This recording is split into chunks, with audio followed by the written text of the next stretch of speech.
ভবে একা দাও হে দেখা প্রাণ সখা।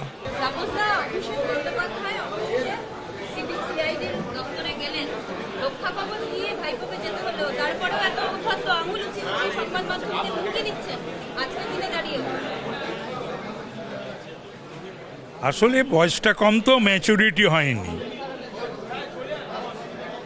জিত হার এ বিষয়টা এখন ওর বোধগম্য হয়নি।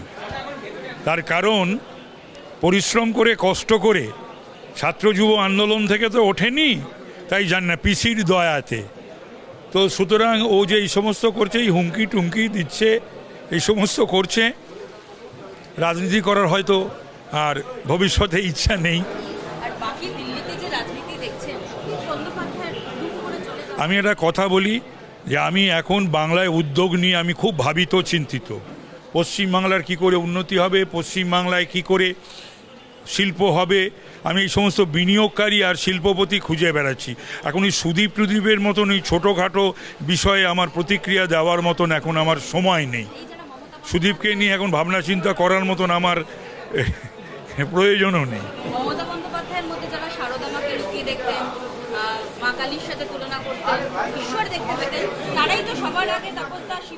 না না, মমতার মধ্যে সারদামাকে দেখতো, মা দুর্গাকে দেখতো, হ্যাঁ, এই সমস্ত ব্যাপার স্যাপার আরও অনেক কিছু দেখতো।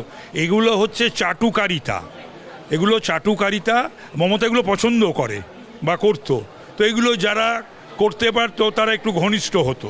তো সুতরাং এবং এগুলো তো তাদের অপমান করা, এই যে আমাদের দেবদেবীদের বা আমাদের মনীষীদের কোনো অপমান করা, তাও করতো। তো সুতরাং এগুলো বন্ধ করা উচিত ছিল, দরকার ছিল। এটা মমতাই পারতো যে এগুলো বলবে না, এগুলো করবে না, তো সেগুলো বলতো না, তাড়িয়ে তাড়িয়ে উপভোগ করতো। এখন সেই সমস্ত ভাই বোনেরা কোথায় আর তিনি কোথায়? ভবে একা দাও হে দেখা প্রাণ সখা।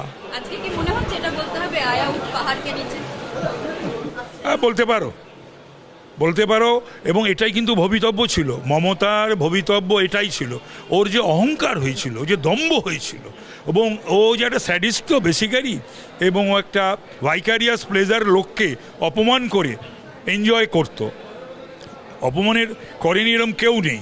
সুতরাং ওর সঙ্গে থাকতে গেলে, ওর সঙ্গে যারা ছিল বা আছে, তার এই দিনটার জন্য তাহলে আজকে আমি কতটা খাঁটি, আমি কতটা ঠিক, আমার সিদ্ধান্ত, আমার সাহস বা আমার কি বলবো ঝুঁকি যে আমি নিয়েছিলাম, সঠিক নিয়েছিলাম, আমার দূরদর্শিতা, এই সমস্ত কিছুর এখন তারিফ করা উচিত তাদের, যারা আমার এক্সিটের সময়।